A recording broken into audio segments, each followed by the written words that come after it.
Hi, welcome back to the Sharkman Dan channel. My name is Dan Abbott and this is a mini-series looking behind the scenes at Wild Ocean Week. Now I'm going to post in the link below the finished video that you can watch on Lizzie Daly's YouTube channel. But in this channel we're going to see a little bit more behind the scenes and how we filmed certain things. This is day 2 and we went to Bempton Cliffs to film some seabirds. Gonna go again with that one. Okay. It's day 2 of Wild Ocean Week. That'll do. We arrived just after sunrise, while it was still nice and quiet, to try and capture as much as we could before it got really busy, and there was a lot of activity from these seabirds, including some guillemot chicks that were just about to start leaving the nest for the first time.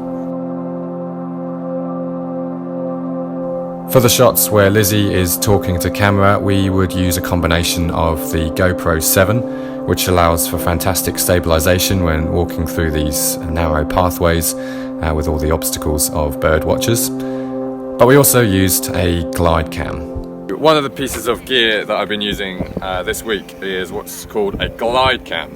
The camera sits on top, and the idea is that you have the same amount of weight on the bottom as you do the top, so that when you hold this handle here, it's perfectly balanced, which means all your shots are smooth. So when the presenter is walking, you can kind of follow, and it means that your shots look a lot more cinematic and a lot nicer to watch. Yeah, glide cam. Try it out. So you're holding this handle here with one hand, and then other hand is kind of lightly touching, making adjustments. So as you walk, it's nice and smooth. On the whole, I was really happy with the results the glide cam produced, just really nice and cinematic and really easy to use. The other use I found for it was when Lizzie was doing her pieces to camera. Instead of pulling out a tripod, I would actually balance the glide cam on my belt, which, although it's obviously not as steady as a tripod would be, is a much smoother image than handheld. And that became also very useful when filming this herring gull eating another bird's chick. Didn't really have time to get out a tripod, and my camera was already on the glide cam, so by putting on the 300mm lens, I then balanced the glide cam on my belt, just like I did for Lizzie's interviews, and managed to get a much smoother shot, which you'll see me doing here.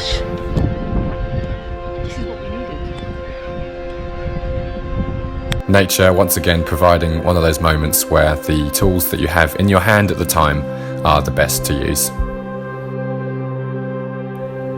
We used a combination of different lenses when filming the birds. Most of that was done between 100 and 300mm, and then the shots for filming Lizzie was done on my other lens, which is a 12 to 60mm. Once we'd finished filming the seabirds, we headed to a cafe and made a realisation about what the rest of the day involved. I'm about to tell Dan something very awful. Dan, guess how long it takes to get to where we're staying tonight? Have a guess. And you're driving, by the way. 7. 7 hours? Yeah. 7 hours? 7 hours? No more. 9 hours. 9 hours. 9 hours across the UK. Great.